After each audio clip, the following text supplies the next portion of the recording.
হাদিসের মধ্যে আছে, নবী সাল্লাল্লাহু আলাইহি সাল্লাম বলেন, এই জমিনে কোন পাপের কারণে, কোন অপরাধ জমিনে হলে আল্লাহ সবচেয়ে বেশি গুসা হয়, আল্লাহর প্রেস্টিজে লাগে, আল্লাহর আত্মসম্মানে লাগে।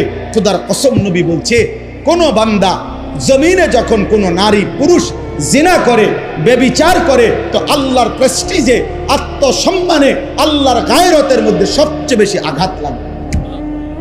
মালিক আমার বেশি গুসা হয়, মালিক আমার বেশি রাগ হয়।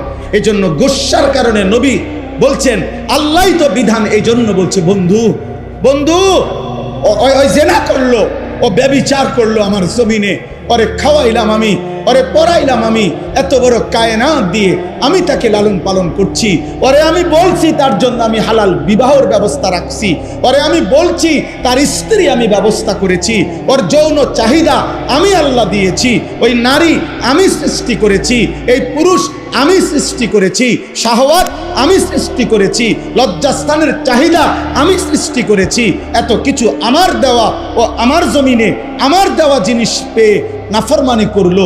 আল্লাহর নবীকে আল্লাহ বলছে, বন্ধু খবর লাগান, এটা যদি বিবাহিত পুরুষ এবং নারী হয়, এই জিনাকার পাথর মাইরা মাইরা ফেলেন, পাথর মারে জাগাত পরে আমি বিচার করবো, আবার পরে আখিরাতে।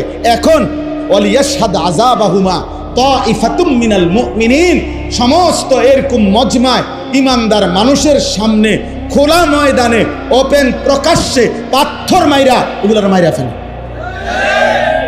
আর অবিবাহিত পুরুষ নারী হলে 100 করে চামড়ার বেত্রাঘাত করেন, যেন এক এক বাড়িতে 100 বছর মনে থাকে।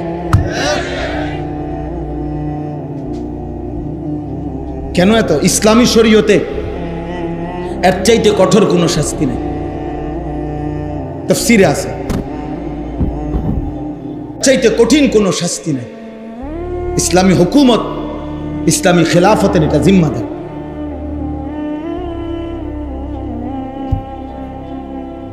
এজন্য এটা জরুরি। বাপ, আমি যুবক ভাই তোমাদেরকে অনুরোধ করছি, মুসলমানের নওজোয়ান প্রিয় ভাই আমার, প্রিয় সন্তান আমার, যদি তোমার বাবা মাও তোমার খবর না রাখে, ধরে নাও তারা তোমারে ভুলে গেছে, কিন্তু আল্লাহ তোমারে ছাড়বে না। বাপ, নারী দেখো না, নারী দেখো না বাপ, অশ্লীল ছবি দেখো না, মোবাইলের উলঙ্গ দৃশ্য দেখো না আব্বা।